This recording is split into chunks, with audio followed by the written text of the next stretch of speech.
and Headache Journal Club, moderated by Dr. Ajay Kumar Singh and presented by his team from Ram Manohar Lohia Institute of Medical Sciences, Lucknow. I also want to thank and congratulate the previous chair of IN Headache Subsection, Dr. Gautam Ganguly sir, and convener Dr. Ashish Duggal sir, for wonderfully conducting IN Headache Subsection events in the past and transferring the legacy to our new team. Now I will ask Dr. Sanjay sir to proceed with further events. Over to Sanjay sir. Oh, thank you, Dr. Amit. As you just mentioned, it is our the first meeting after taking the charge, and this is the first event in this new year. So, just the continuing, the previous team has definitely worked very hard and just lay down the strong foundation, and over that we will build up something new over that. So for this headache subsection we have some plan in next further meeting. So for in each subsection academic activity we will have one guest lecture by senior faculty and one journal club and case. And for journal club and case, we have planned to involve some institute department of neurology of the one of the medical college or institute of the India to just participate in the journal club and case presentation. So I thank Dr. Ajay for just accepting our invitation for in this regard. And for guest lecture, definitely Dr. Devasi sir, we are really thankful that you have just accepted is this guest lecture. So we will start with the first lecture by Dr. Devasi sir. And Dr. Devasi sir doesn't need any introduction, but brief summary. He is just a HOD and professor in the GV Pant and just running the headache clinic over there. And he was the past president of the Indian Academy of Neurology and just currently the president of the Headache Society of India. So he will be talking on why should we more know about the migraine. So Dr. Devashish sir. Thank you. Thank you, Sanjay. First of all, congratulations and best wishes to everyone who are attending for a very fruitful and academically oriented New Year 2026. We just had the festival, great festival of Pongal, Makar Sankranti, and Bihu and Lori, celebrated all over India. Yes. And I think you are all flushed with a lot of sweets and you know other pleasantries that go along with this festival. It's really an honor and a privilege, to be considered for this first guest lecture for the headache subsection. And I really thank the organizers as well as the President of Indian Academy of Neurology, Dr. Lakshmi Narasimhan, and the Secretary, Dr. U. Meenakshi Sundaram, for this opportunity. And also, I think it is very, very pertinent that to mention that the headache subsection originally started by Dr. Ravi Shankar and Dr. Rakesh Shukla, and then grown over a period of time. I took it over when there were about 36 members, and now I think we have more than 300 members. So successively we are developing, and I think now there has been a general awareness about headache medicine in India, and the interest is growing amongst youngsters, young neurologists, and I therefore feel that such regular webinars will be of great help to further instill interest and something to look forward to in the field of headache medicine. So with these few words, I'll share my presentation uh, and start with my presentation. Can you see that? Yes, sir. It is visible. Right. And can you hear me well? Yeah. Yes, sir. Okay. Right. Go ahead. So I chose this topic that, why should we talk more about migraine? As you all know that we all know what is migraine. We know that, whatever we see patients in and out, but then there are many things which are happening in the field of migraine, research as well as migraine treatment that we should know about and talk more about it, because it is no longer remaining as an entity which is just at the cornerstone of, lying as a corner of neurological practice that, okay, we can treat migraine any way we like. No, the things have changed over the last 3 decades or so. So first is that obviously we should talk more about a disease when the disease is highly prevalent, right? Headaches are common, But migraine also is very common. And we had this, the population-based studies from Delhi and NCR region, which was published in 2024, and where we found that, migraine is happening. Uh, 1 year prevalence was 26%. And this closely follows the results of Dr. Girish Kulkarni from NIMHANS, who has shown that in Bangalore region and the nearby rural areas, the prevalence, 1 year prevalence was 25%. So it generally matches with this idea that Indians are having a significant prevalence of migraine.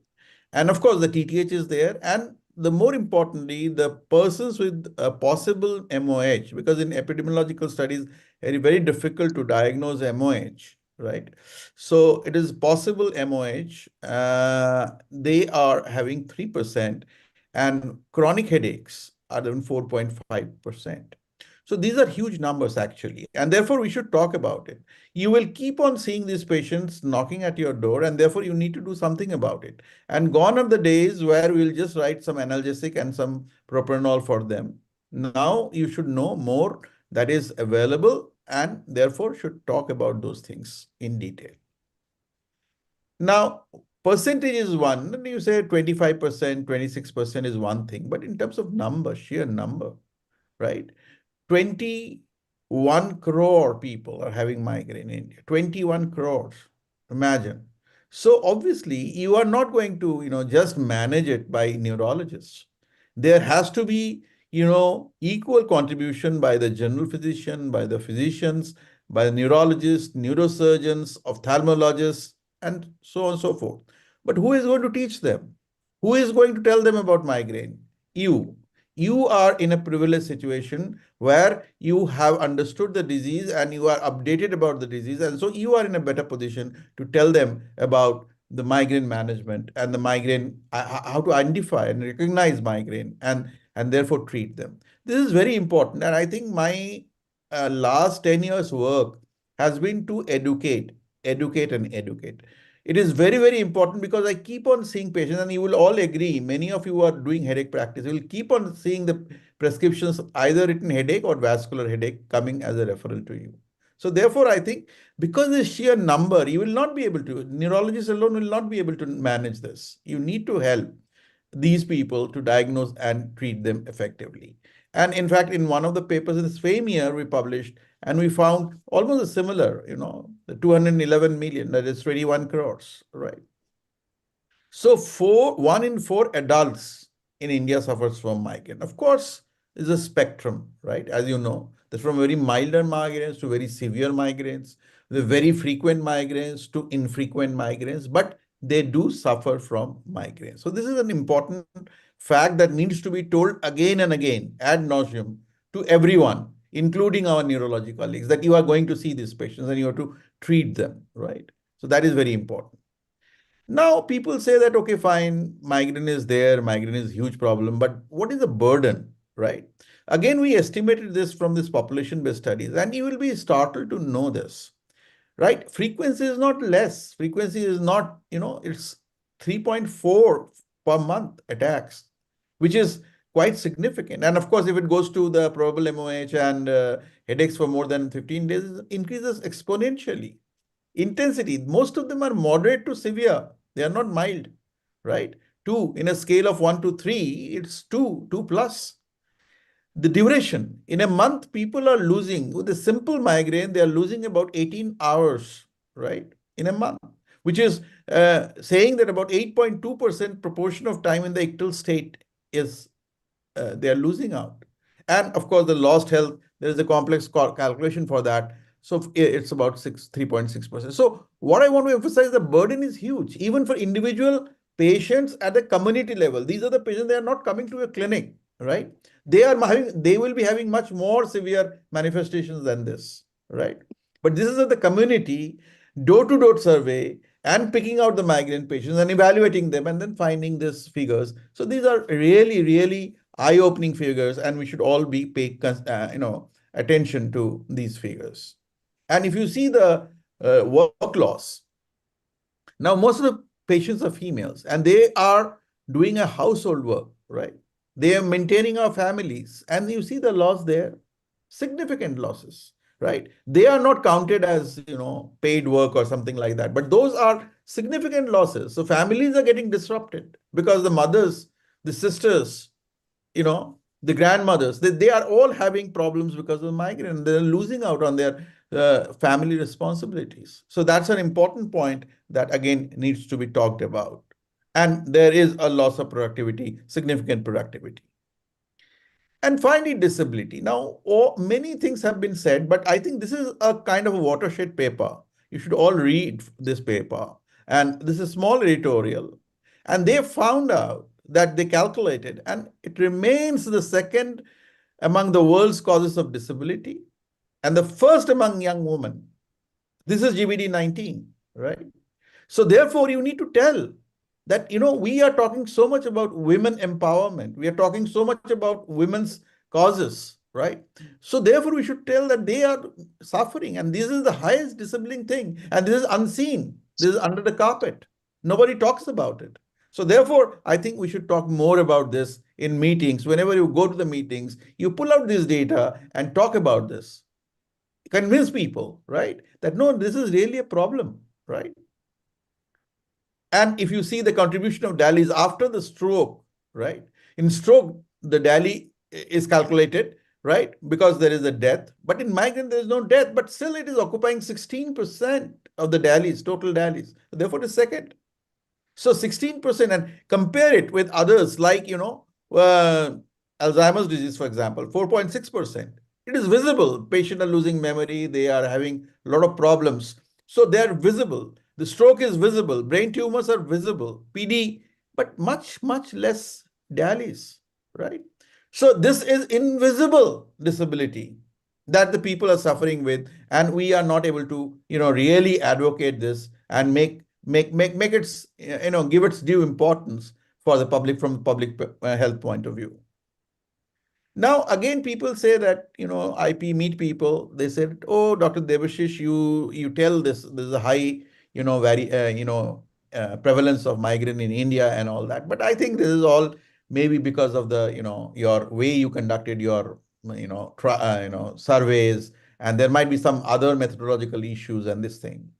To rebut that, I will show you this paper. Now, this is the original paper done by Lipton et al. In 2007. And you can see this, the curve, the females much more than the males. And it started rising from about 30 years and goes on to till about 50 years. And you see that in the top, it's 24.4%. If you do the average of that, it comes to a global prevalence rate of 14%.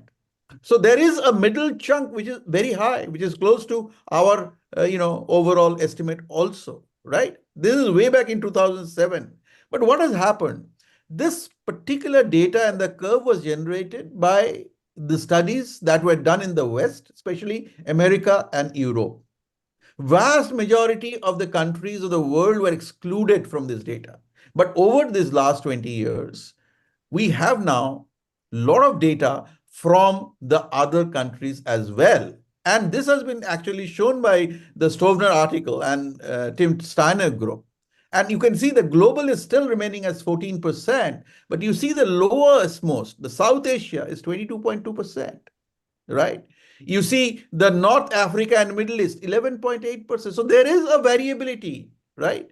And it also depends on how many number of studies. You see the high income countries, they have done 117 studies, whereas South Asia has done only 8 studies.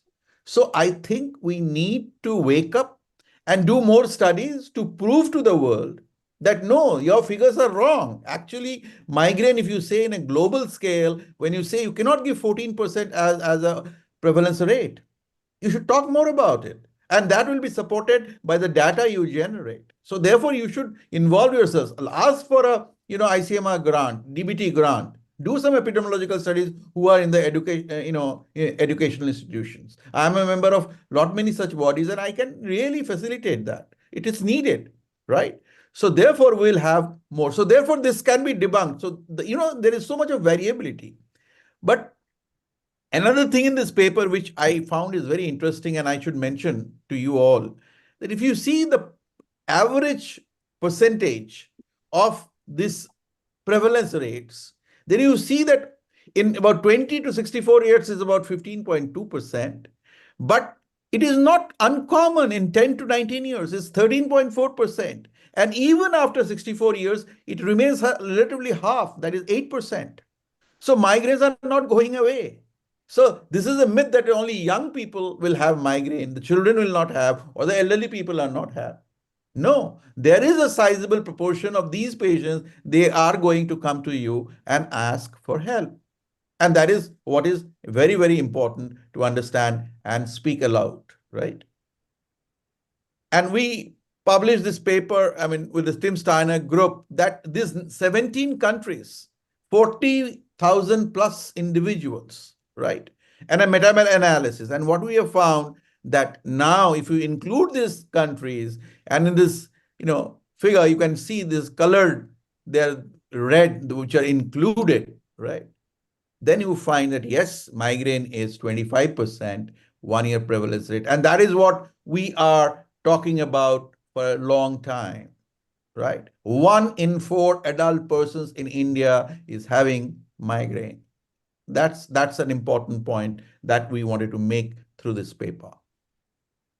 And another recent paper which has come up is very interesting. This is showing the trend, actually.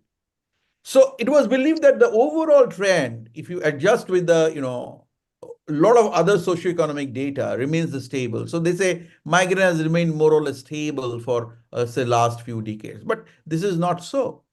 Because if you see that in the second panel, the prevalence, if you see, when they are adjusted for age, then it is actually showing a more or less same curve. But when they are age, they are breaking them up into the groups, you see that first the males are having a much more steeper curve, that is shown in the red, and also that the younger ones are having a increased prevalence rates over the last 3 decades, 1990 to 2020, right? So there has been an increase in migraine, especially in males as well as young adolescents, people. And if you see the projections also, even in the second curve, you see that this is going a rising trend. By 2050, the projected numbers are going to increase. So you are going to see more, large number of people with migraine. Especially, you will see more males, and you will also see more younger generation of people, right? So this is a concern, and I think this should all wake you up to say that, yes, this is a problem and we need to solve it. And finally, there was no data about the loss of productivity and efficiency among the migraine patients. So we, again, looked at it and we calculated it because there is no direct study. We are currently conducting a direct study, but there were all indirect evidences through which you could calculate by complex statistical means. And what did you find? You find that, as I said, 21 crore people, right? Per capita national income, pool productivity loss, and economic loss per individual, and then the total economic loss, and that is coming out to be 22 USD billion. So 18,674 crores we are losing out because of migraine. So, and that is primarily because of the productivity loss. The people either presentism or absenteeism, right? Absenteeism is when people are not able to go and perform their work. Presentism is that whenever the people are able to go, but they are not able to perform according to their, standard that is set. So, which is are we losing the exchequer? Our exchequer is losing a lot of money because of this. And we need to understand that. And when we talk to, if you have connections with the government officials, I've been going to a lot of secretaries' office and, talking to them. And I am saying this, look, but only thing is this problem is that they do not understand a disease when there is no mortality. And migraine doesn't have mortality, right? So therefore, it is very difficult, but we need to speak more about it. The more we speak, the more it will be acceptable, and then something will, start. Some new initiatives will start to tackle this problem. Already Europe and America are feeling the burden, and Europe, America, and Australia. And there have been innovative programs that have started to tackle this.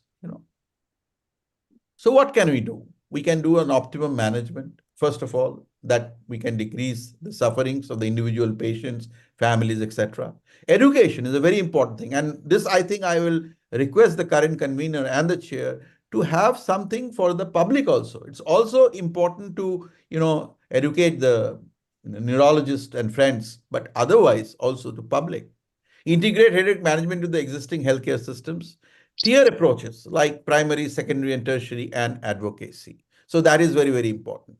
And as you know, the pharmacology, we are generally concentrated more on pharmacological, but there are a lot of non-pharmacological means that needs to be explored, studied, scientific evidence generated. And now we have got, we are in an era where a lot many things are available, right? We have access to at least many of these medications. Of course, the cost is a consideration, right? But as you see that when we start using them, then usually the cost comes down, especially when the patent goes away, right? That has happened in MS field, Parkinson's field, etc. So therefore, I think we need to know which drugs to pick up, how to use them, what is the optimal dose drug for. The entire concept of migraine management has become patient-centric. Each patient is treated individually and not as a general rule of thumb. So that is very, very important. And there certain degree of expertise is needed, certain degree of learning is needed for doing this. It is not such a simple thing that I just change my, as per my whims, from propranolol to amitriptyline to flunarizine to topiramate. No, there must be scientific rationale behind choosing or changing a particular medication. And of course, the neuromodulation devices. Now, a digital thing is coming in a big way, as you know, AI and other things. And this is going to get better and better, right? I'm aware that there are a few more digital aids which are now started coming. Like one is, directly stimulating the auricular nerve, right? So those machines are coming, and some of the machines might be innovated at our end because we have very high-tech people, right? So you have to take the initiative. Who is going to tell them that, okay, fine, I am having this, issue. This is a big issue in India. So let us develop something. I started developing a local Relivion app instrument from India with IIT, but somehow during COVID times, it just fell through. But anyway, all of you youngsters, please take a note, and then you should, talk about it and do something about it. And as I said, that management of migraine has not remained just prescribing few drugs. It has become multidimensional. You have to see the patient from various aspects. Migraine is not just headache. Migraine is a significant systemic disease. It has got a lot of important systemic connotations. And now with the increasing availability of information, the patients are going to ask you questions. If you are a true professional, you need to update yourself. You just cannot remain just that I will prescribe this and forget about the patient. No. So I'll set up two questions which just came up recently for me. And I had to myself look back and study. And very innocuous questions, not related to the medications, but related to migraine itself. The first question is that, will exercise affect my migraine? Patient पूछा मेरे को, okay, sir, tell me that if I want to do a aerobic exercise, can I do it? Will it help my migraine or will it worsen it? And if I do a severe or a moderate, I had no answer. I can, kind of, make my path and say, oh no, yeah, sometimes it precipitates. But what is your professional status when you are saying that you are the, headache specialist, you are the headache man of India, and you are not able to answer this question? So that put me on alert. So I find out. And then there you find out that there is a review article and there is a systematic review and meta-analysis on this. And what they concluded is that still exercise can improve migraine, but wanted to know if certain types of exercise are most helpful in this article. And they looked at the various data. They found a very low quality evidence, but they found that moderate intensity aerobic exercises had fewer and less severe migraine symptoms. Yoga and high intensity exercise were also helpful in some studies, but more research is needed.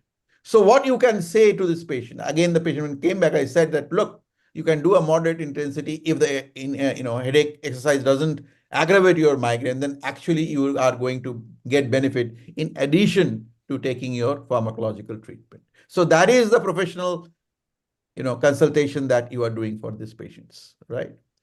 The second question is is a very pertinent question. Recently, somebody asked me, sir, with this high level of pollution in Delhi, my migraine has worsened. So tell me, is there any relationship between pollution level and migraine?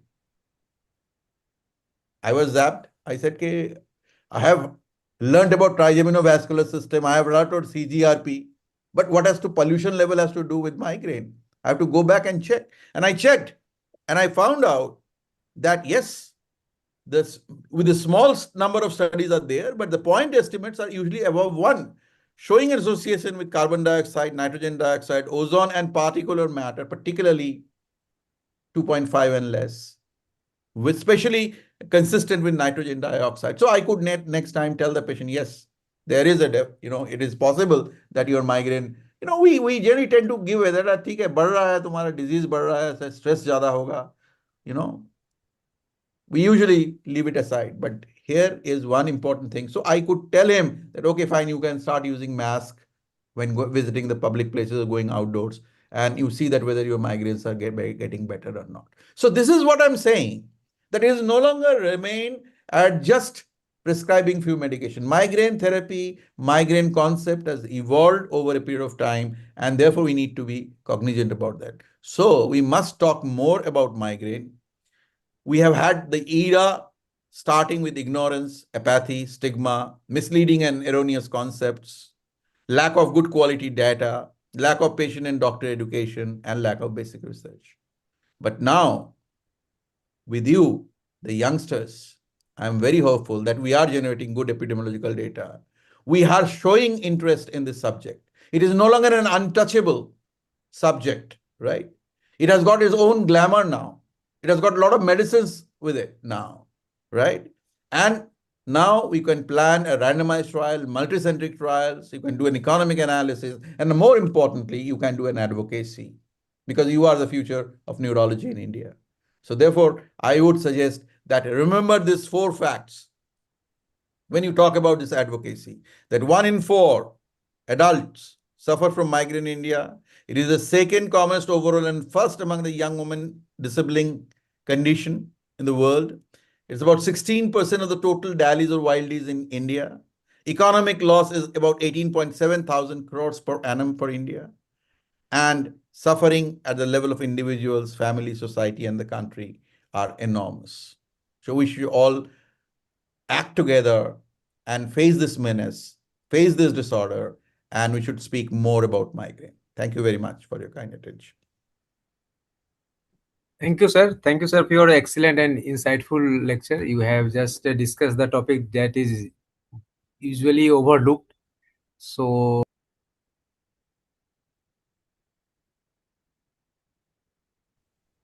Sir, you got muted, Sanjay sir. Unmute, please. okay. Thank you, Devashish sir, for your excellent and insightful lecture, sir. Thank you. And you highlighted the topic that is usually overlooked in the even everywhere. So we didn't get any questions. So I have one question, sir. Just Right. you asked to just educate the public. So do you think, sir, in migraine, even tension type headache, some type of stigma is there, and that stigma is created by those people who don't have headache or migraine. So do you consider that education include those person who don't have migraine? Yes, I think that you have had a paper also with a stigma in TTH, and I think that there is a lot of stigma that is available that is associated with migraine also. And in fact, many of our doctors have prefixed ideas. Neurology friends, I'm sorry to say, have prefixed ideas. Some people think that it's all psychological disorder. Some people think that it is a lifestyle disorder. And of course, for the patients, because it's so common, and you see the many of the patients will come to you and say that, oh, it's a common headache. Dr. Francis keeps on saying that, in Kerala there are at least 20 names for migraine of various types. People keep on calling it in various ways, isn't it, Dr. Francis? So, Yes, yeah, yeah. so therefore, I think that, and also that there is a increasing, trend nowadays to excel and do things more than your capacity, right? People want to show off. And in that process, if the migrainer comes in this thing, and then that person is actually shoved off and said that, oh, you keep on having these headaches. So what is this? So you are not useful to us. So that person gets excluded. So this exclusion also is a very, very important thing. So I think that we really need to work on this stigma, and we need to produce more results, more studies on this. But I think the education is the cornerstone for, really tackling this. And we should not just remain within ourselves. We go out, create the local chapters. Dr. Francis has been teaching, so many other ENT, ophthalmologists, gynecologists, and the general physicians over there. And we have been doing it, right? So, but we need to do more, because as I showed you that alone we cannot manage this. We need to have more people coming in and understanding migraine. So one question is, sir, there, Dr. Nishant. People do ask, is migraine a lifelong disease or is it curable completely? Yeah. So there is confusion. Lifelong or can be cured? No, so migraine is a condition which is probably a hyperexcitable brain, which is genetically determined, most likely propelled by genetic, but it's a polygenic inheritance. There are other environmental factors as well. It is usually not a self-limiting disease. It will go into a kind of a cyclical pattern over a period of time, right? And in females, especially with the dip in the estrogen over the later part of their life, it might become milder, or some people may have a relief from migraine, but many people continue to have migraine. So it cannot be said that it can be cured completely. What the drugs we are giving are purely symptomatic drugs, because we do not know about the pathophysiology well enough to find a cure so far. So till now, I think it's all symptomatic treatment. It needs to be given on a longer basis, and therefore the patient needs to be told about it, and they have to understand the implications of this, that this is just like hypertension or diabetes is going to stay. But the good news is this, that with medication, their quality of life is going to improve, and they can remain much, much better, active socially and in the family. So that is the point. Okay. Now, thank you, sir. Thank you. Now, one more question, sir. Someone has, Dr. Anand has asked, why why not we involve some celebrities who are suffering from same and make some media appearance for education? Correct. How do you Absolutely. consider, sir? You find one, I'll be the first one to go and, help you out. You find one. Unfortunately, I mean, I have a few, this thing, but they were not very forthcoming. I asked them, but they were not very forthcoming to find a good person who is not many people are ready to divulge their, this thing. Again, Migraine. that is the stigma, stigma. Stigma is there. Okay, sir. Thank you, sir, for your nice view and lecture, sir. Thank you. So now we will move for the next lecture, and Dr. Amit will take the charge. Dr. So I Amit. think the points taken from the sir lecture is educate general public. Management should be patient centric, and innovation in devices must include and educate tech people. And we should know the relation of migraine with exercise, diet, and population and advocacy. So I think we had a very interesting and sparkling discussion. After this mind-blowing talk and discussion by our stalwart sir, Dr. Devashish sir. Now coming to other exciting part of tonight's event, an interesting case of headache, an imitator at the crossroad, a familial pain concealing the deeper threat by speaker Dr. Sri Krishna Pradhumna, second year DM neurology resident in RML Institute of Medical Science, Lucknow. This case will be moderated by Dr. Ajay Kumar Singh, Professor and Head of Department of RML Institute of Medical Science, Lucknow. So over to Dr. Sri Krishna for the presentation of the case. Good evening, everyone. Um, Today, I'll be presenting a case, an imitator at the crossroad, a familiar pain concealing the deeper threat.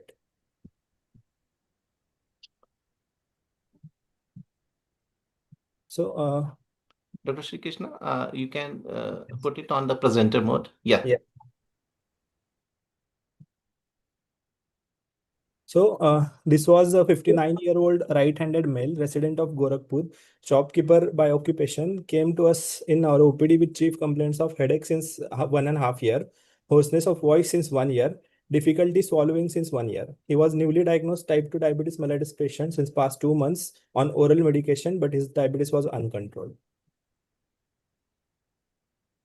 So his headache was insidious in onset and gradually progressive, lasting for 20 to 30 minutes at least initially, with distribution of left hemicranial regions around the eyes and extending up to the anterior scalp. It was unbearable and excruciating in intensity, with stabbing and boring character. His episodic nature was initially with 2 to 3 daily episodes and aggravated mainly at the night time and every time after drinking the alcohol. It used to relieve partially on the analgesics, and it was associated with restlessness, left eye lacrimation, left eyelid edema, sweating over forehead and facial region, and photophobia, especially while using the mobile during the episodes of headache. The headache gradually progressed in terms of both intensity and frequency. Initially, 1 to 3 daily episodes lasting for 20 to 25 minutes, and over the past 1 to 2 months, it had become excruciating and unbearable with frequency of 4 to 5 episodes per day, each lasting for at least 30 to 40 minutes. Patient also had loss of appetite since past 10 months and weight loss since 6 months. His hoarseness of voice and difficulty swallowing was since 1 year. It was also insidious in onset and gradually progressive. His hoarseness of voice was started with breathy and weak voice initially with reduced loudness, but now since past 1 to 2 months, he's barely able to speak. And it was occasionally associated with nasal twang and nasal regurgitation since past 1 to 2 months. His difficulty swallowing was also since 1 year. It was also insidious in onset and gradually progressive. Started with cough at food. Initially started to have difficulty for solids more than liquid initially, and he was taking semi-solid food since past 7 months due to this. And since past 1 month, it has become equal for both solids and liquids since past 1 to 2 months, and he was on Riles tube feeding since then. There was no history suggestive of features like migrainous headache, no history suggestive of features like tension type headache, no history of brief shock like pain or trigger zones, no history of fever, nasal discharge, retroorbital pain or visual blurring, no history of scalp tenderness, jaw claudication, muscle pain or morning stiffness, no history of worsening with cough, sneezing or bending forward, no history of positional variation, head injury and seizures. There was no similar headache history in the past, and there was no past significant medical or surgical illness and no significant family history. We went through the ICHD3 diagnostic criteria for cluster headache, and our patient was satisfying all the criteria for cluster headache phenomenology, with especially pointing towards the chronic cluster headache, as he was not having any remission period for lasting for at least 3 months. So our working diagnosis we kept as chronic cluster headache phenomenology with red flags of late age onset, bulbar symptoms, loss of weight and loss of appetite and loss of weight, and progressive worsening of the symptoms. So we localized this chronic cluster headache phenomenology to the ipsilateral trigeminal system, ipsilateral autonomic system or meninges, and hoarseness of voice with difficulty swallowing and drinking to the ipsilateral vagus nerve lesion, local pathology or brainstem lesion. So we kept differential diagnosis of skull-based pathology, parapharyngeal space pathology, lower cranial nerve pathology, lower brainstem pathology, or primary chronic cluster headache, which is very less likely because he was having so much red flags. So on the examination, he was vitally stable. General physical examination revealed cachexia, left some mandibular region swelling, which was more evident intraorally. And during episodes, he was having left eyelid edema, lacrimation, redness, and forehead and facial sweating. Systemic examination was unremarkable. Neurological examination revealed normal fundoscopy with bilateral temporal artery pulsations non-tender and palpable. Fifth cranial nerve examination was normal. There was reduced posterior pharyngeal wall sensation on the left side with reduced gag reflex and reduced soft palate elevation on the left side with uvula deviated towards the right. The indirect laryngoscopy was done, which revealed left vocal cord palsy, and rest of the neurological examination was unremarkable. So we kept our diagnosis at the end of examination as chronic cluster headache phenomenology with ipsilateral vagus nerve palsy with submandibular swelling. And our differential diagnosis was parapharyngeal space pathology, chronic infective versus neoplastic versus inflammatory versus skull-based pathology of similar kind. So we planned our investigation with routine hematological and biochemical test, viral markers, ESR, HRUSG temporal artery, contrast enhanced MRI brain with skull base with MR venography, CSF pressure manometry and routine microscopy, CSF for malignant cells, gene expert and MGIT. There was some investigations done outside which were available, which were not conclusive to any diagnosis. So we plan to work up him further. He was started acutely for his acute pain. He was started on high flow oxygen, after which his headaches were relieved. The bridge therapy was started in the form of oral steroids with 1 mg per kg of dose. His headaches were non-responsive to the indomethacin, especially with the therapeutic dose, and he was not given verapamil due to the increased PR interval on his ECG. So the investigations revealed normal routine hematological and biochemical test, normal viral marker, normal ESR. RBS was elevated with due to his uncontrolled diabetes, and CSF opening pressure was normal. CSF routine microscopy was also normal, apart from the slight elevation of the proteins. CSF microscopy revealed less than 5 cells, and CSF cytology for malignant cells was also negative. The radiological investigation in the form of chest X-ray, ultrasound abdomen and pelvis, HRUSG left temporal artery, and bilateral carotid artery Doppler was normal. The contrast enhanced MRI brain with base of skull and MR venography was done. It revealed diffuse cerebral atrophy with ischemic demyelination of grade 1 FASECA with ill-defined heterogeneous enhancing locally advanced local left parapharyngeal mass encasing the left ICA and IJV with partial thrombosis of left internal jugular vein and sigmoid signs. So we took the ENT opinion, and they have advised the contrast enhanced CT of base of the skull and CT angiography of neck vessels after the CECT base of the skull, which was advised by radiology people. So in MRI, we can see with the dedicated views of hypothalamus, pituitary, it was normal. The root entry zone of fifth cranial nerve was also normal. The meninges in contrast enhanced MRI film was also normal. The gross brainstem was normal at midbrain, pons, and medulla sections, and the cavernous sinus was also normal. We in MRI in the neck, we found ill-defined heterogeneous enhancing left parapharyngeal mass, which was encasing the left internal carotid artery and internal jugular vein, which we can see in this figure with the orange arrow pointing towards the mass, and IC and IJV labeled respectively in the T1 gadolinium and T1 MRI with gadolinium. The flare image was also showing the same. In this image, we can also see the internal jugular vein, which is partially thrombosed with a thrombus marked by the red arrow. So CT brain and base of the skull with CT angiogram was done, and it revealed ill-defined heterogeneous enhancing left parapharyngeal mass, again encasing the left IC and IJV with hypodense filling defect in left IJV, causing effacement of left vallicula and loss of fat plane at the base of the tongue with extension into the local region. This was suggestive of locally advanced neoplastic pathology. So the CECT brain and base of skull was also done to confirm these changes, and it also revealed the similar kind of pathology. The CT angiography was also done, which also confirmed the same findings with a partial thrombosis of the left internal jugular vein, which we can also see in this diagram. So we did the biopsy of the mass, left parapharyngeal mass, which was USG guided, and it revealed metastatic squamous cell carcinoma with locus spread to the lymph node. So for the treatment for secondary cause, as we have identified the secondary cause of his cluster headache phenomenology, patient was referred to medical oncology team, and they have started him on concurrent chemotherapy and radiotherapy. Up till now, he has been completed 3 cycles of chemotherapy with IV cisplatin 50 mg weekly and daily cycles of radiotherapy. 13 cycles has been done till now. Patient was headache free after 2 cycles of starting concurrent chemo and radiotherapy. So as it was left-sided oropharyngeal squamous cell carcinoma, which spread to left trigeminal system, ipsilateral to the side of cluster headache phenomenology, and improvement of his headache post concurrent chemoradiotherapy. We kept our diagnosis, we revised it as chronic cluster headache phenomenology attributed to the metastatic oropharyngeal squamous cell carcinoma involving ipsilateral trigeminal system. So after going through the ICHD3 diagnostic criteria, in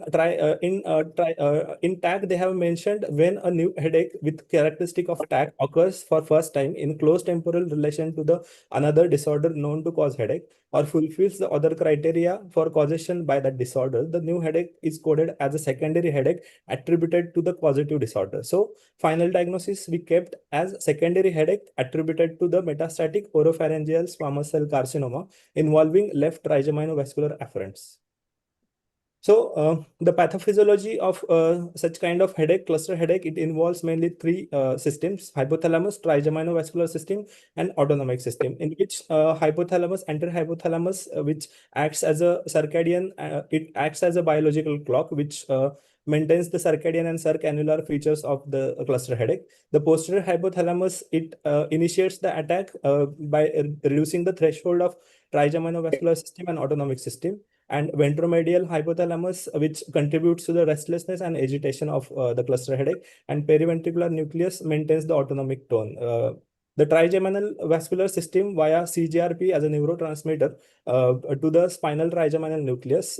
It will maintain the pain from the face, sinus, dura, and large intracranial vessel, like in our case, and autonomic system via VIP as a neurotransmitter to the superior salivatory nucleus, to the spinopalatal ganglion as a effector hub, to lacrimal gland, nasal and palatal mucosa to maintain the autonomic features of the trigeminal of the cluster headache.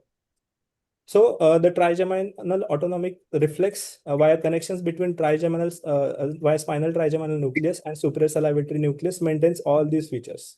We can also see in this diagram that the superior salivatory nucleus carries those fibers from the facial nerve to the greater superior petrosal nerve, which combines with deep petrosal nerve, which form as a median nerve to connect the spinopalatal ganglion and it will carry his impulse towards the all glands to maintain the all autonomic symptoms of the cluster headache. So we went through the literature, and there was a term which is called as symptomatic TAC, which was described in early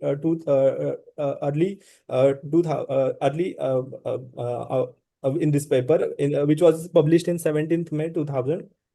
And symptomatic trigeminal autonomic cephalalgia, which this paper was published in 2009, in which they have mentioned that TAC patients should be carefully assessed for pituitary disease, for which we have to do MRI of the pituitary gland and pituitary hormonal profile, especially in the patients with the red flags like atypical features, abnormal examination, and resistant to the appropriate medical treatment. The typical phenotypes of primary headache, they can mimic the symptomatic TACs, which was also demonstrated in this paper, which was published in 2015. There was also association of carotid pathologies to the cluster-like headache. In the literature, we found this paper in which the carotid dissection was presented as a cluster-like headache. In this chapter, which was published by International Headache Society, they have linked cluster headache-like pathology due to carotid lesions. This is the recent paper which also demonstrates secondary cluster headache due to structural lesions, in which the vascular lesions are the topmost, which are more common. Almost 37.7% of the cluster headache patients, secondary cluster headache patients, they have the vascular cause, in which ICA dissection or carotid related pathologies are dominant. Thank you. So we have presented. Hello. Yeah. Yes, sir. Yes, sir. Dr. Yeah, go Ajay? ahead. Yeah. Go ahead, Dr. Ajay. I am very much thankful to Professor Dr. R. Lakshmi Narasimhan sir, President IN, Dr. U. Meenakshi Sundaram sir, Secretary IN, and Sanjay Prakash sir and Dr. Amit Singh. And Devashish sir has presented in very lucid way migraine, which is primary headache. We have presented this case, which is relatively uncommon in cluster headache phenomenology with secondary cause. So initially we thought that this patient is having phenomenology of the cluster headache, but there is associated recurrent laryngeal nerve palsy. So by this time, I was knowing that patients may be having pituitary adenoma and meningioma, like that some pontine mass lesion which may cause cluster headache. But recurrent laryngeal nerve palsy, how it is associated with the cluster headache, initially I could not explain, but I thought there may be extension to the brain. So initially, we have done MRI. Previous MRI outside was showing CLUD. So there was no suggestion of the malignancy. So we thought that we should go first with MRI brain, and that brain MRI is showing normal. Intracranial, there is no intracranial pathology. There is extracranial pathology. So could it be due to involvement of the carotid artery, which may cause cluster headache phenomenology? So that MRI that was showing some internal jugular artery and intercarotid artery involvement encasement. So that is explaining this feature. But there is no this type of extracranial neoplasm directly causing cluster headache that we have not read. This is the first case in which I got squamous cell carcinoma presenting with the cluster headache phenomenology. That's why I thought that we should present this case and discuss with the experts if they will suggest some more findings, some more important points which may be helpful to the audience. That's why I have chosen this case. And Very right, sir. if any question, I would like to answer. Very right, sir. Very interesting case. I would like to have few comments from Devashish sir, Dr. Francis, and Dr. Ganguly sir, because this was a very interesting case of secondary cluster headache. And my thesis was on the cluster headache, and sir has, in our headache clinic, sir has always shown us uh, secondary trigeminal autonomic cephalalgias on which cluster headache was one of the etiology. Even in few patient, very interesting finding was that, like in this patient also, that patient was trigger, the alcohol was a trigger, which is a very common thing which is seen in a cluster headache. So Devashi sir, your comment on this case, sir? No, so I think it's a well worked up case, and I think see that from the beginning when the patient of headache comes, whatever the phenomenology, right? Which the phenotype of headache doesn't matter really until and unless you prove that this is primary by ruling out all the secondary causes. Because you know in ICSD there is always a E criteria, which is given that it is not due to some secondary pathology. That is one. So when the patient comes with a headache, even if it's a cluster phenotype, but the patient has got neurodeficits, neurological symptoms. So you should think of secondary. So that is, but the point is where, and obviously you need to do an extensive. So in this MRI brain, they said they didn't find anything. So they obviously, because the recurrent laryngeal nerve, we should go down also and see that whether there is an extension from base of skull pathologies, which is causing the problem. I think that, did you do a whole body PET for this patient to find out the site for primary? No, sir, patient was unable to afford that PET study, Yeah. and they have not done it. Okay. Okay. So I think that is one investigation that needs to be Ah. done to find out that from where this has come, if it's a secondary thing, right? And secondly, I think it is not uncommon to find, see, nasopharyngeal carcinoma, parapharyngeal masses, they are also been shown. In fact, for the person who presented, I think you have missed out an important review article by me on in Annals on entirely dedicated to the symptomatic trigeminal cephalalgias, which is highly cited article. You should go there and see that how many, what are the causes, and there's all listed there. Huge number of causes, and that's why we always say that any TAC phenotype, when it comes, you should investigate. Pituitary is one, cavernous sinus is another, carotids is another. Carotids within the usually the cavernous sinus, but the parapharyngeal, retropharyngeal, and nasopharyngeal, lesions, they can be there, and then there can be a lot of other causes as well. Like there can be a TAC-like lesion which has been described with sildenafil that kind of thing can also happen, drug-induced attacks, right?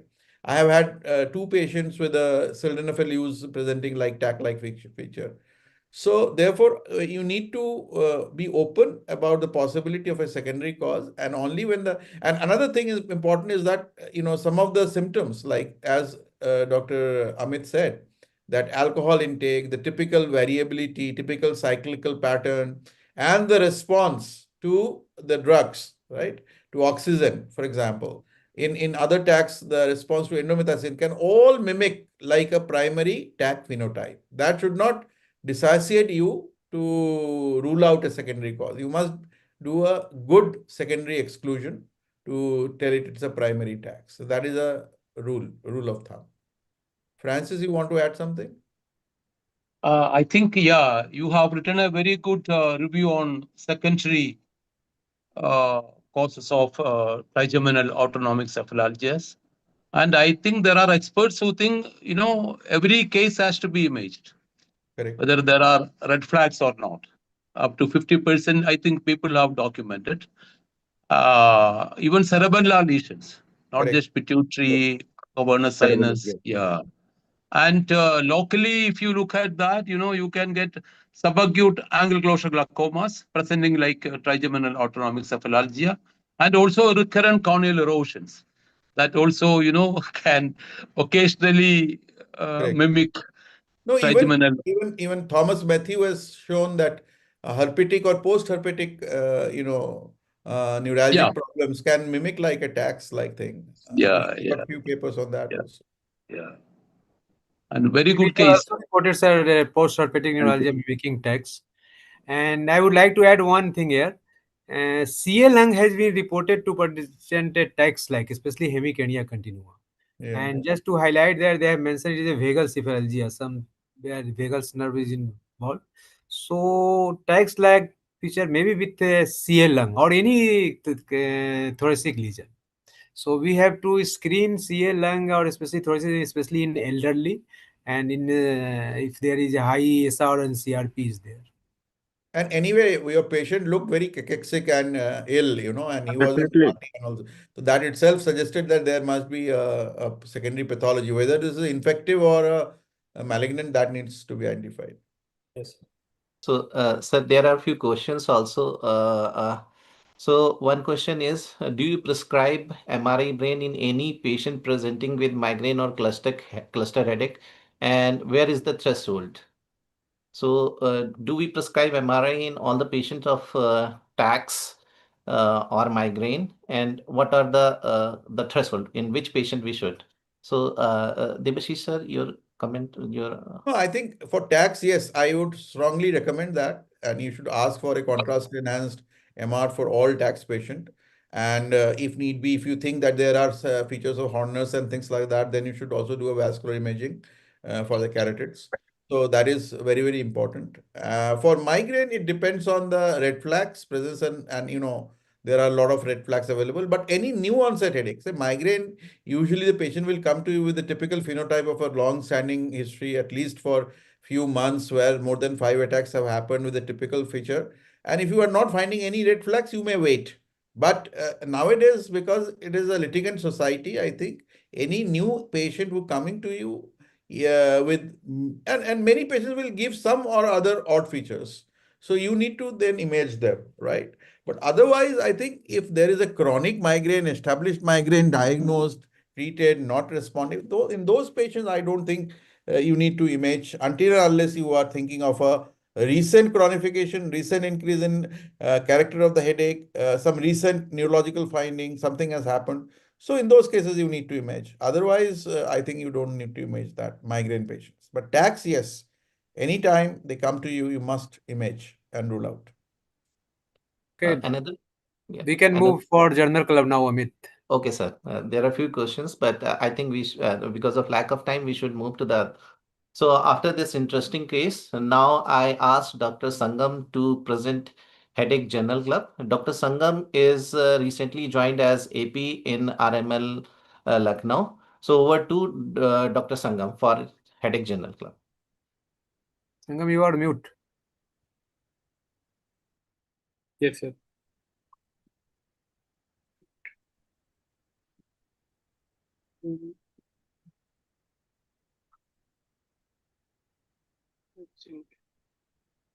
Just a second, sorry. Starting.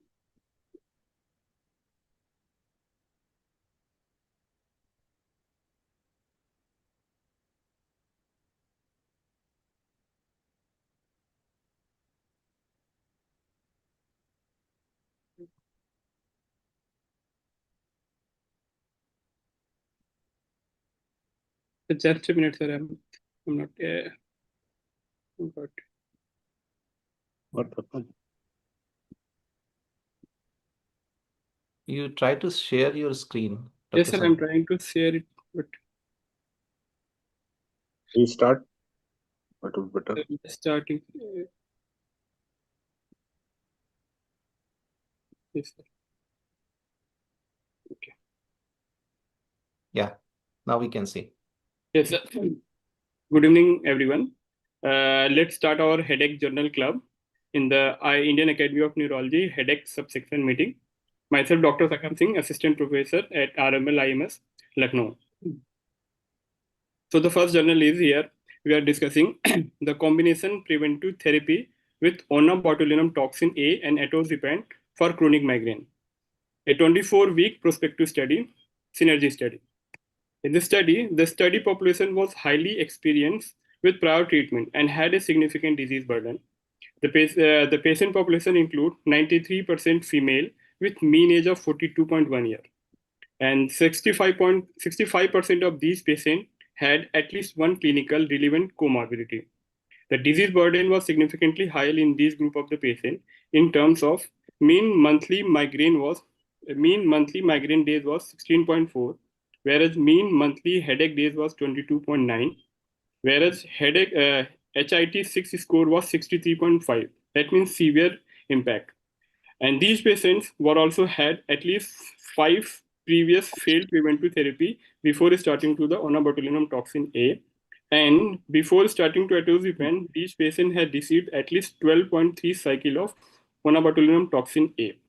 So this was a very difficult to treat population with long-standing and severe chronic migraine for whom onabotulinum toxin alone provided only modest effectiveness. So after starting this therapy, combination therapy for 24 weeks, it was found that it is able to reduce the monthly migraine days from the baseline, and the reduction was significant by 6.5 days. 45% of the patient achieved more than 50% reduction in monthly migraine days. The headache impact test was also reduced by the 4-point, which shows significant mean score reduction. 87.8% reported their condition was moderately better with the combination therapy.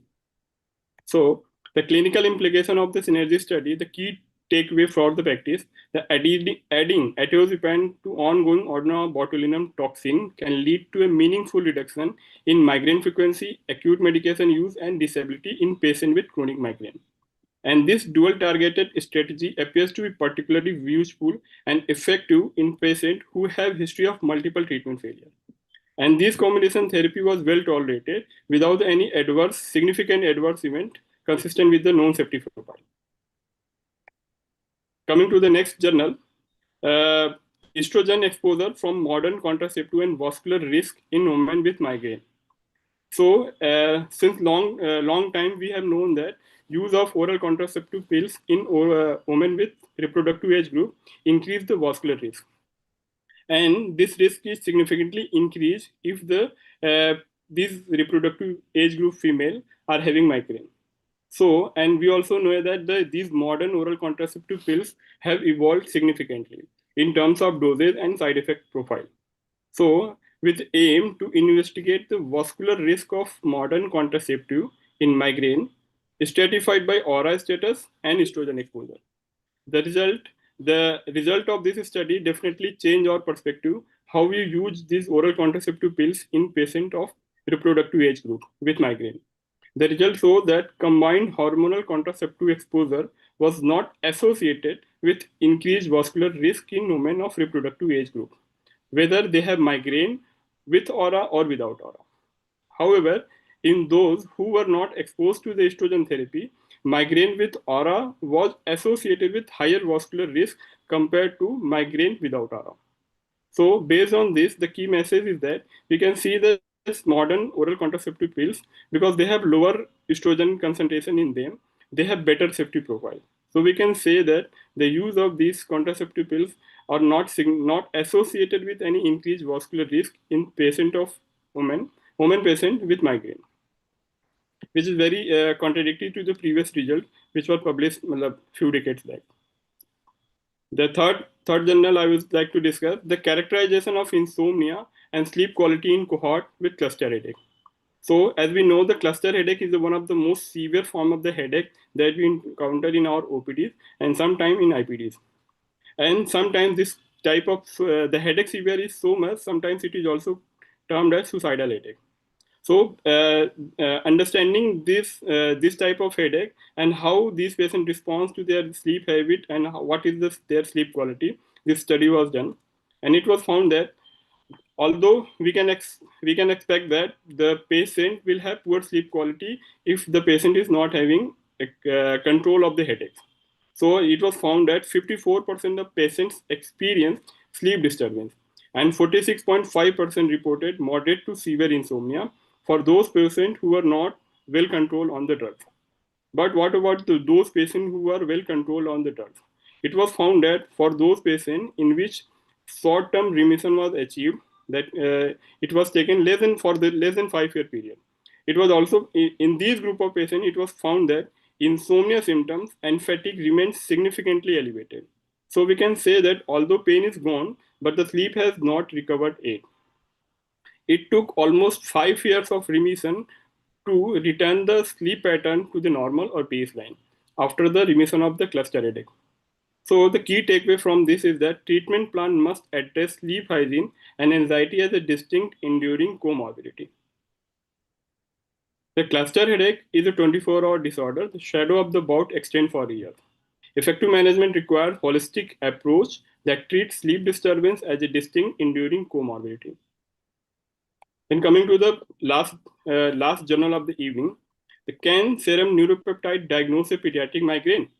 As we already know, various serum neuropeptide is associated with the pathophysiology of the migraine, which has been already proved in adult migraine. So whether we can use this serum neuropeptide to diagnose a pediatric migraine is the main aim of this study. This is a prospective case control study on the diagnostic value of CGRP, PACAP 38, Substance P, and VIP. And among this, total 39 migraine patient was included and 40 control were included. The age group of the patient was 8 to 18 years of age, and diagnosis of migraine without aura. All those patients with migraine without aura were included in these groups. So the result were the VIP, the primary finding was the vasecto-intestinal peptide is significantly elevated during the attack phase compared to both the patient's own baseline and the healthy control. Compared to VIP, the CGRP persistent as latent marker. The finding shows that unlike in adult studies, CGRP was not significantly elevated during the attack, but remained high during the pain-free period, suggesting it acts as a marker of susceptibility or latent pathophysiology. So the future of pediatric migraine patient, current reality relies on the subjective description from the non-verbal or confused children. Most of the time, children are not able to completely tell about their symptoms, and sometimes they are not able to discuss about how they feel the aura, how they feel the sensory symptoms. So the future vision should be a molecular diagnosis, a blood test to confirm the migraine versus other headache disorders will be very helpful. So the key takeaway from this is that VIP for attacks and CGRP for the latent period offer the first viable path toward the future. Thank you. Thank you. Thank you, sir. Very thank you, Dr. Sangam. Yes, sir. And so I think we will not take any questions with the Journal Club. So over to Dr. Sanjay. But if any have to comment anything, welcome. Dr. Devashish sir, Francis sir. No, I think it is very nicely arranged program, and I think we should do more of this. And I think you should have the total duration. You should have about 1.5 hours rather than one Okay, sir. hour, and so that you can easily fit in two small cases and this general club, and of course the guest lecture. And I will try to get some international faculty also, if possible, to have some of the guest lectures, right? And but I think we should develop our Indian this thing, and we should uh, encourage the youngsters to present more cases. Cases are very important, and cases generate discussions, and that is very helpful for knowledge and understanding. So well done. Okay, Thank thank you, you, sir. sir. Thank you, sir. Thank you, sir. So just on behalf of the headache subsection, I say sincerely thanks Dr. Devashish Chaudhary sir for outstanding lecture, and Dr. Ajay Kumar and his team for interesting case presentation and journal club session. We hope today's discussion was informative and definitely will enhance both clinical practice and academic knowledge.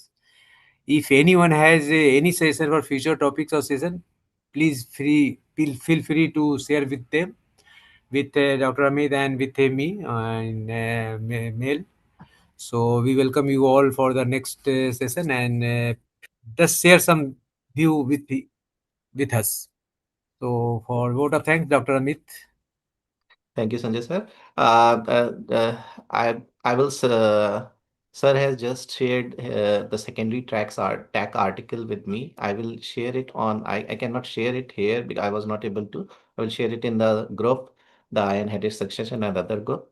So to conclude, I profoundly thank Dr. Devashish sir for being here with us, helping and himself participating in the event, boosting morals of all the young headache enthusiasts in our country. Around 97 people have joined this session and everyone has listened. I thank Dr. Rajesh Kumar Singh and his colleague Dr. Sangam Singh and his DM student Dr. Sri Krishna for taking initiative and presenting their fantastic clinical case in this forum.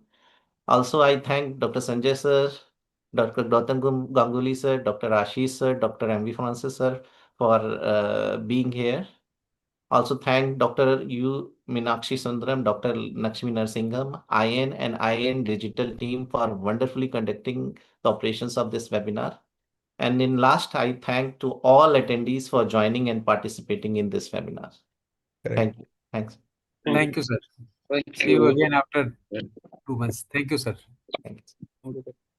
Thank you. Thank Excellent you. Thank session. you. Yeah. Thank you. Thank you, sir. Thank you. Thank Bye. you, Ajay. Thank you, sir. Thank you for giving me this opportunity. Thank you, Amit. Bye, sir. Thank you. Thank you. चलो मिलते Thank हैं फिर you. Board में बात करते हैं. Sanjay, We'll talk. Amit, yeah. Thank you, Francis sir. मिलेंगे. Okay. It was Thank an you, Thank you, Ganguly excellent sir. session. First Thank you, session sir. is, yeah, really excellent. Yeah, a Okay, mix sir. of everything. Yeah, cases. Yeah. Okay, Thank you, sir. sir, Francis sir, for Okay, sir. Good coming night, and sir. joining.